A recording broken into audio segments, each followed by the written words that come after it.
ये है आवाज़ अंदाज। आप सुन रहे हैं अवतार सिंह संधू पाश की कविता मैं विदा लेता हूँ।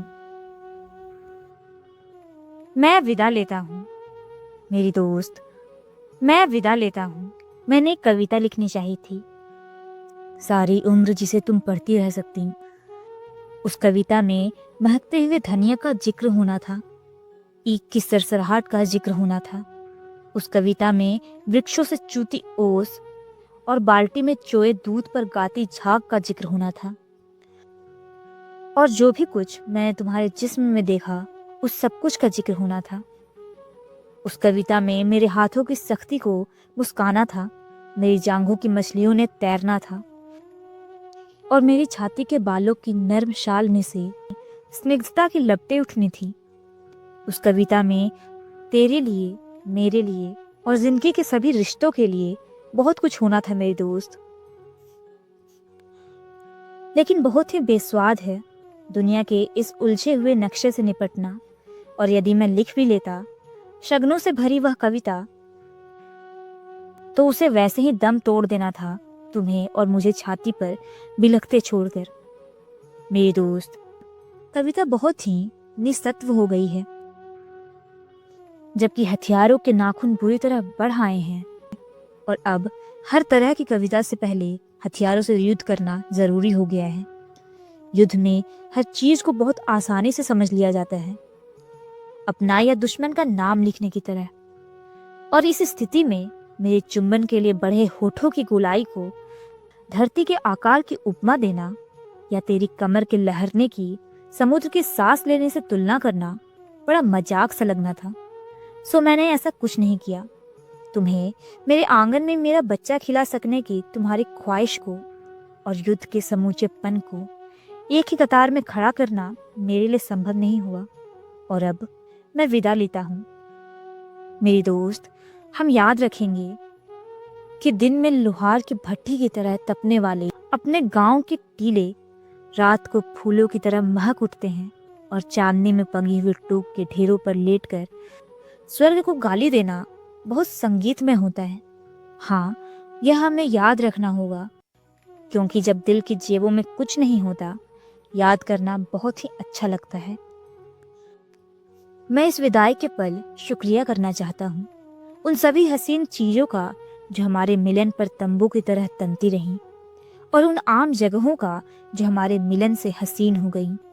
मैं शुक्रिया करता हूँ अपने सिर पर ठहर जाने वाली तेरी तरह हल्की और गीतों भरी हवा का, जो मेरा दिल लगाए रखती थी तेरे इंतजार में। रास्ते पर उगे हुए रेशमी घास का, जो तुम्हारे लर्जती चाल के सामने हमेशा बिछ जाता था। टिंडू से उतरी कपास का, जिसने कभी भी कोई उज्र न किया और हमेशा मुस्कुराकर हमारे लिए सेज बन गई। गन्नों पर तैनात पिद्दियों का, जिन्होंने आने जाने वालों की भनक रखी। जवान गेहूं की बलियों का, जो हमें बैठे हुए न सही लेटे हुए तो ढकती रही। मैं शुक्रगुजार हूँ सरसों के नन्हे फूलों का, जिन्होंने कई बार मुझे अवसर दिया तेरे केशों से पराग केसर झाड़ने का। मैं आदमी हूँ, बहुत कुछ छोटा छोटा जोड़कर बना हूँ, और उन सभी चीजों के लिए जिन्होंने मुझे बिखर जाने से बचाए रखा, मेरे पास बहुत शुक्राना है। मैं शुक्रिया करना चाहता हूँ। प्यार करना बहुत ही सहज है, जैसे कि जुर्म को झेलते हुए खुद को लड़ाई के लिए तैयार करना, या जैसे गुप्तवास में लगी गोली से किसी गुफा में पड़ा रहकर जख्म के भरने के दिन की कोई कल्पना करे। प्यार करना और लड़ सकना, जीने पर ईमान ले आना मेरे दोस्त, यही होता है। धूप की तरह धरती पर खिल जाना और फिर आलिंगन में सिमट जाना, बारूद की तरह भड़क उठना और चारों दिशाओं में गूंज जाना, जीने का यही सलीका होता है। प्यार करना और जीना उन्हें कभी ना आएगा जिन्हें जिंदगी ने बनिया बना दिया। जिस्म का रिश्ता समझ सकना, खुशी और नफरत में कभी भी लकीर न खींचना, जिंदगी के फैले हुए आकार पर फिदा होना, सहम को चीर कर मिलना और विदा होना बड़ा शूरवीरता का काम होता है मेरे दोस्त। मैं अब विदा लेता हूँ।